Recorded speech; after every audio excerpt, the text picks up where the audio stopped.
Hey students, it is Mrs. Brand here for today's Career Cafe, and today you are in for a treat because we have licensed professional counselor Susie DeRushi here from Missouri, and it looks like she has a little friend with her. Susie, who have you got there? Hi, everybody. This is Coco, and Coco is a corgi dog. A corgi dog. And why do you have Coco with you, Susie? Well, like you said, I'm a licensed professional counselor, and so I do therapy with people to help them with their problems. And I actually use dogs. I'll kind of get her over here. I bet a lot of people like to see dogs. I use dogs and horses actually with my therapy sessions to help people. Oh, that is awesome. That is so cool. So, okay, so tell us exactly what you are and a little bit about your career. Yeah. So, like Mrs. Brand is a school counselor. Well, I am also a counselor, except for I work actually in an office and I have a private practice called Country Crossroads Counseling. And we have 6 counselors, but we all see different ages of people, whether it be kids or teenagers or adults or families. And we help them with any kind of problem that they might have. Like maybe it's depression or maybe they're struggling in school. Well, they can come out to our office and we can help them kind of get through some of those problems.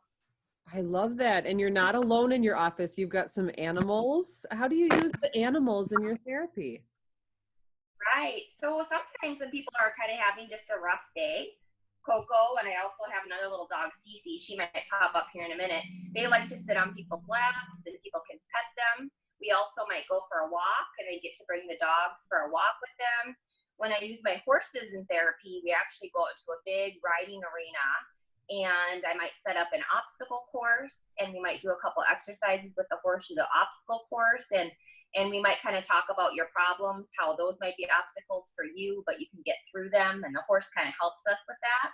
So we use them in a lot of different ways and I think whenever people are around animals, they feel calm and peaceful and relaxed.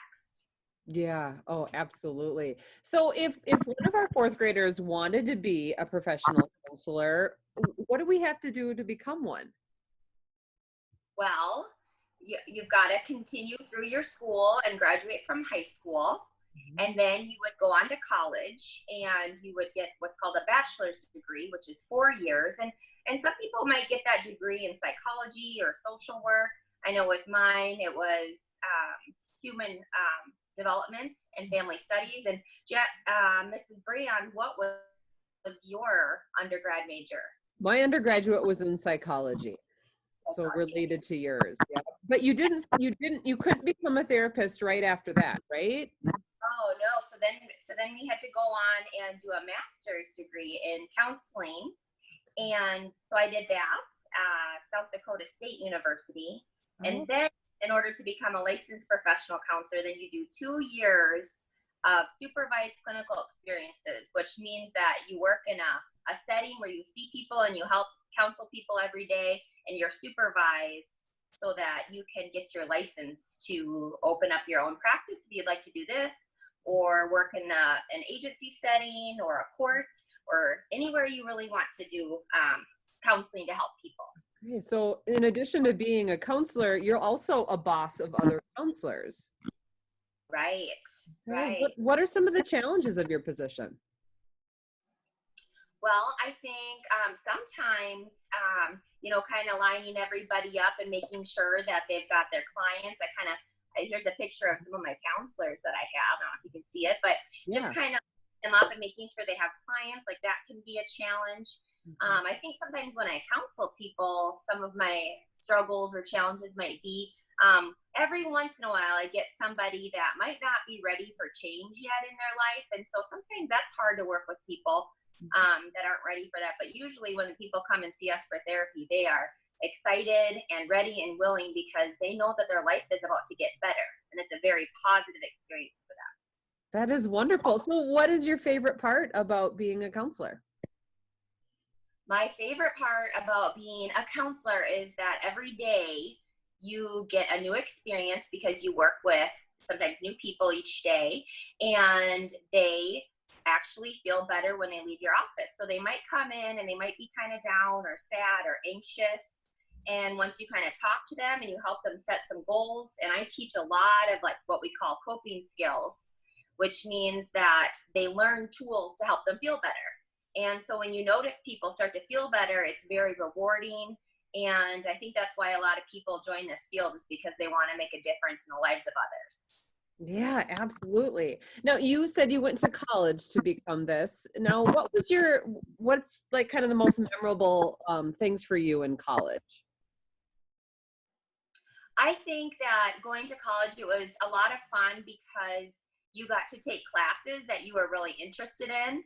You know, sometimes at school, it's like we have to take all these classes and they might be hard, or they might be a challenge, or they might not just be as interesting, you know, to you as others. And so it's like when you get to college, you can kind of zone in on the things that you really like to do.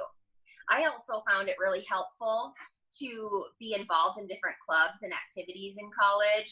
And that's where I met a lot of my friends. I was a dancer and I got to dance on the dance team. So I met a lot of friends. I also rode horses in college for a competitive team.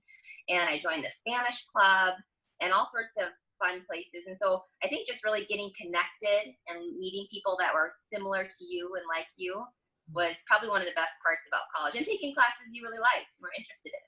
Yeah, absolutely. See, our fourth graders just this year are starting to learn how some of their interests are connected to their future careers. And you're such a great example of this, because horses have been a part of your life for a long time, right? Can you tell us about that?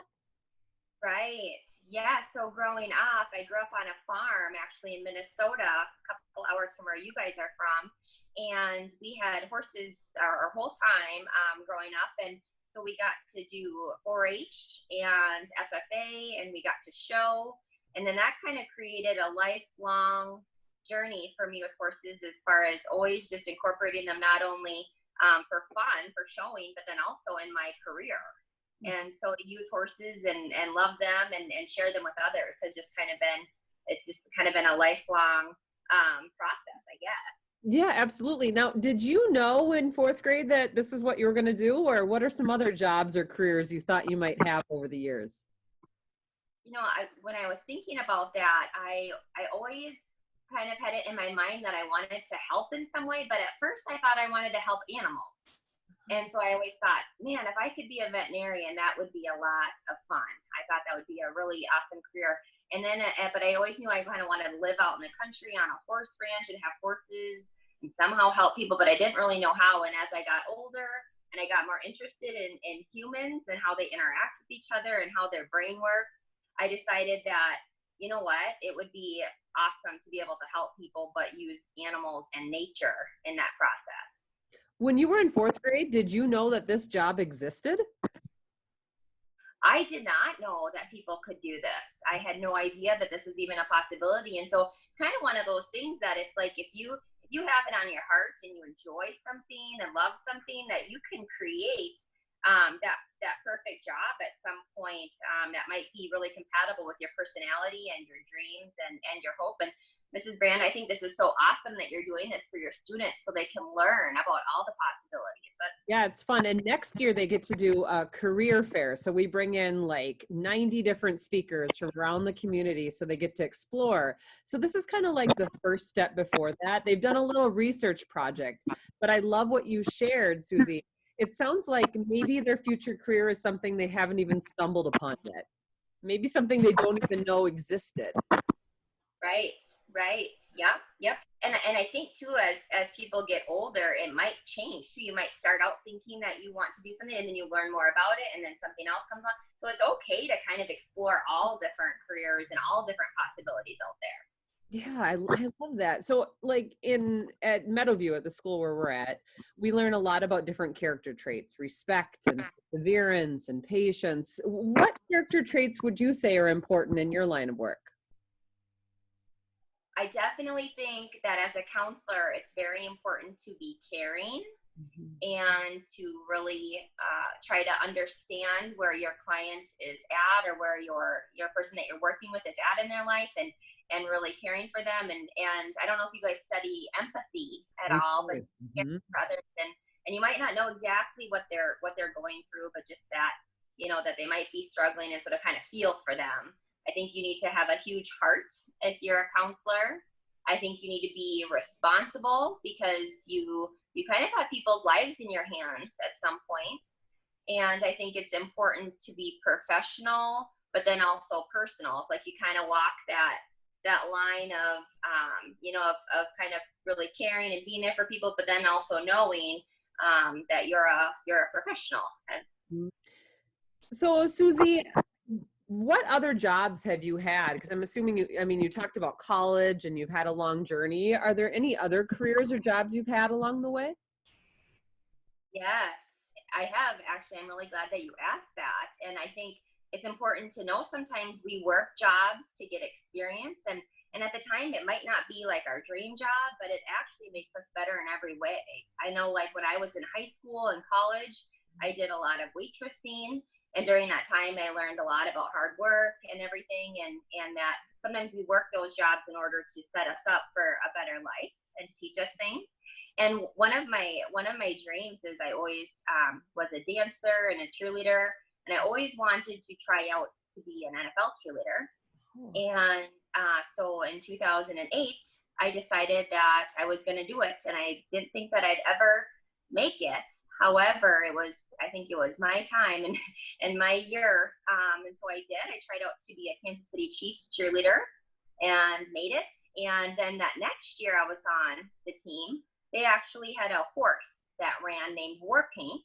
And since I told you guys about my horses growing up, my cheerleading director knew that I had horses and that I showed horses and I loved them.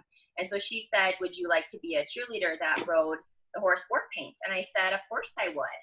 And so now fast forward 12 years ago, I still get to ride that horse named War Paint. And I know you guys are probably all Vikings fans in Minnesota. I'm a big Vikings fan too. But this last year, I don't know if you heard, the Chiefs went to the Super Bowl and they made it, and they won. So that was exciting. And so I just want to show you a little picture of me riding War Paint. And so I'm hoping that in the near future, the Chiefs will play the Vikings again, and then we can have a fun game, and I'll cheer for the Vikings and the Chiefs. So this is kind of a big question, but what advice would you give to fourth graders as they're starting out? This is like their first step on the career exploration journey. Any words of wisdom you might pass along to them? Absolutely. Yes. I always kind of share like with my clients and when I go to schools to talk and whatnot, I always tell people that, it's not always that you have to be the smartest one or the most intelligent one to be successful in life and to follow your dreams. It's more of, are you a hard worker? Can you motivate yourself to get things done each day, like your homework, and be a good student and be kind and nice to other students and to your teachers? And if you can do all those things, you can really do anything in life. When I was going to school, I wasn't always the smartest one, and sometimes I struggled with my grades, but I always really worked hard and made sure that I did my homework and I did my tests, and it persevered kind of all through these years. And then going to college and then graduate school and then opening my own business, I knew that it took a lot of hard work, but as long as you're motivated and determined and have a positive attitude, you can do about anything you want to in life. That is very inspirational. I think our students will love to hear it, and I definitely agree. Well, thank you so much, Susie, for visiting us today for our Career Cafe, and we wish you the best in your business. Thank Bye. you.